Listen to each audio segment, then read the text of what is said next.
ans juste d'enseignement. Ouais, mais justement, je pense Mais que... il était juste maître de conf. Ouais. Philippe.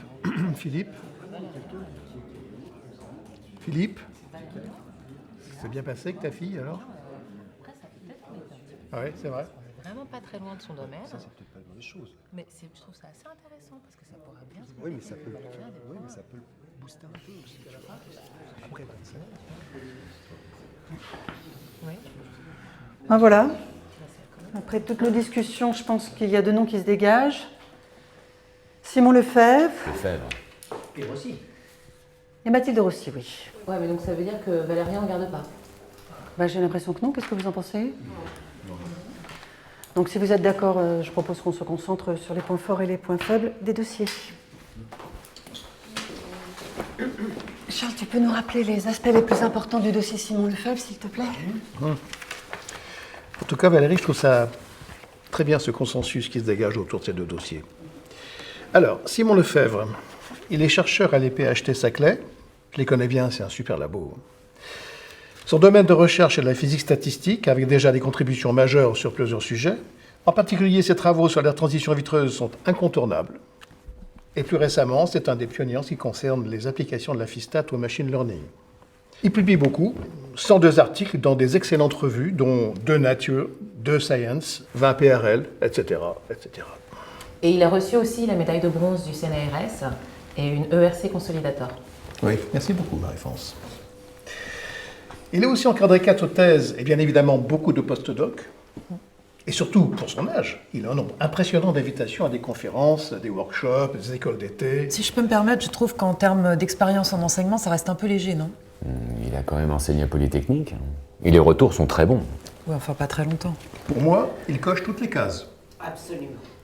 Bon, on passe à Rossi. Oui. Joris, on peut passer à Mathilde Rossi. Merci. Alors, Mathilde Rossi, maître de conf à l'ENS Lyon, membre junior de l'IUF, prix Irène Joliot-Curie, et membre d'un projet Synergie.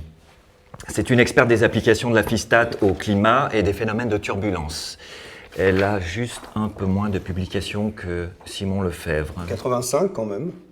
Et dans des revues aussi prestigieuses que Science et Nature. Oui, d'ailleurs, tu peux nous préciser sa contribution aux 2 papiers dans Science, parce qu'il y a quand même des co-auteurs d'un certain poids. Elle est première autrice d'un des 2. Et récemment, c'est elle, dans la collaboration, qui est invitée aux conférences les plus importantes du domaine. Je pense que c'est une candidate de poids. Mais ce serait intéressant d'avoir les mêmes précisions sur les papiers de Simon Lefebvre.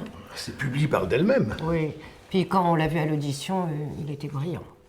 Eh ben justement, si vous êtes d'accord, on peut passer aux auditions.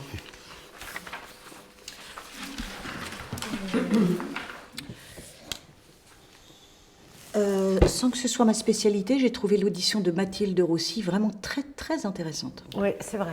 C'est vrai, c'est clair, elle est très didactique et puis c'est carré. Personnellement, j'ai trouvé sa présentation super. Ouais. Ouais, moi je trouve que quand elle a parlé de son projet de recherche, elle a manqué de précision sur les méthodes qu'elle voulait utiliser. Mais justement, personne ne lui a posé des questions pour creuser un peu. C'est vrai. Moi j'ai senti qu'elle n'était pas très en confiance sur ce sujet-là. Ah, j'ai pas trouvé où. Peut-être, mais quand tu lis le dossier, elle est extrêmement claire. Elle sait très bien où elle veut aller. Oui, moi je partage cet avis. Bon, c'est vrai, Simon Lefebvre a fait un exposé brillant, on est tous d'accord là-dessus. Il a une grande capacité. Mais si on regarde le fond, il n'y a pas une différence abyssale entre les 2 dossiers. Je suis pas d'accord. Bah, si vous le voulez, je pense que ça serait le bon moment pour faire une petite pause. J'ai comparé. Non, du thé. Mais franchement, ça me passe. Mais tu vois, en reparlant des candidats, je pense pas qu'elle ait assez d'autorité pour tenir 150 étudiants dans un amphi. Oui, c'est vrai que c'est pas facile de les départager.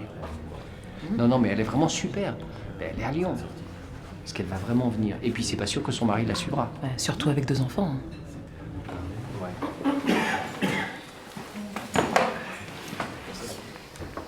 Bon, je propose qu'on reprenne les débats où on les avait laissés. Le projet de Mathilde Rossi. Moi, je trouve qu'elle aborde des sujets importants et puis ça apporterait une nouvelle thématique à notre labo. Ça nous permettrait vraiment Si de nous on ouvrir revient sur sur des son choses audition, elle n'a pas été très convaincante. Moi, je m'interroge sur sa capacité à rayonner. Et si on regarde bien, elle n'a pas énormément de conf invités. Non, non, je suis pas d'accord. Je le redis, depuis 2 ans, elle est invitée dans toutes les conférences les plus importantes. Bon, c'est vrai que c'est récent, mais c'est peut-être aussi parce qu'elle a 2 enfants. Ah, 2 enfants, ça peut expliquer moins de voyages. Sa visibilité est en train de monter. Et moi, je trouve que son travail apporterait une nouvelle thématique à notre labo. Non, ça permettrait de s'ouvrir. Mais Lefebvre aussi apporterait énormément. Le labo ne peut que bénéficier de sa renommée internationale. C'est vrai qu'ils ont tous les deux un très bon dossier. Bon bah j'ai l'impression qu'on a fait le tour. On passe à un premier vote.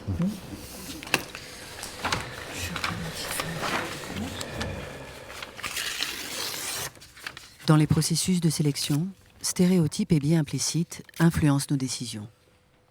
L'indépendance scientifique des femmes est beaucoup plus interrogée que celle des hommes.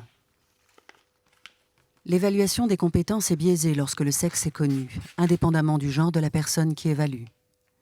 Les hommes, comme les femmes, évaluent moins bien un même travail lorsque celui-ci est signé par une femme que lorsqu'il est signé par un homme.